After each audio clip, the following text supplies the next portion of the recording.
ఆ trigger injection ఇచ్చిన తర్వాత కరెక్ట్గా 35 to 36 అవర్స్కి మనం ఎగ్ పికప్ అనేది, ఓవం పికప్ అనేది జరుగుతుంది.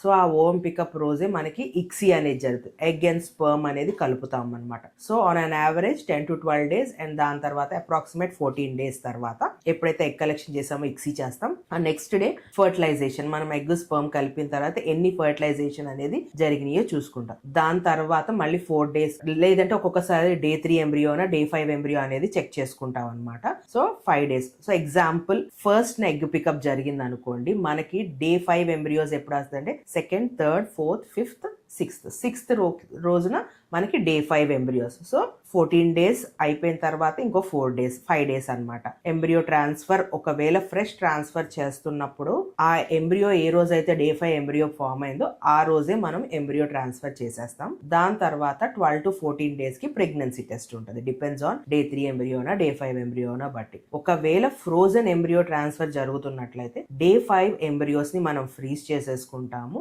వాళ్ళకి ఎగ్ పికప్ అయిన తర్వాత కొంతమందికి 1 week to 10 days లో నెక్స్ట్ పీరియడ్ వచ్చింది. ఆ పీరియడ్ వచ్చిన తర్వాత day 2 నుంచి మనము గర్భసంచిలో ఉన్న లేయర్ ని ఫామ్ చేయడానికి టాబ్లెట్స్, జెల్స్ ఇవన్నీ ఇచ్చి అప్రాక్సిమేట్ అదొక 15 to 20 days ప్రొసీజర్ అనమాట. అరౌండ్ 15 to 20th day మధ్యన మన ఎంబ్రియో ట్రాన్స్ఫర్ అనేది మళ్ళీ జరిగింది. దాని తర్వాత మళ్ళీ 2 weeks కి మన ప్రెగ్నెన్సీ టెస్ట్ ఉంటుంది. అప్రాక్సిమేట్లీ ఫ్రెష్ ఎంబ్రియో ట్రాన్స్ఫర్ అనుకోండి, ఇది మాక్సిమం ఒక 15 to 20 days లో మొత్తం ఎంబ్రియో ట్రాన్స్ఫర్. ఆ తర్వాత మీకు టెస్ట్ అంటే 1 month లో అయిపోయింది. If it is a frozen embryo transfer ఒక 6 to 8 weeks టైం పట్టింది మన ప్రెగ్నెన్సీ రిజల్ట్ గురించి తెలుసుకోవడానికి అనమాట. దీని గురించి మీకు ఇంకా ఏమన్నా డౌట్స్ ఉంటే IVF టైం లైన్ గురించి అండ్ పేషెంట్ టు పేషెంట్ ఈ ట్రీట్మెంట్ అనేది వేరీ అవుతుంది.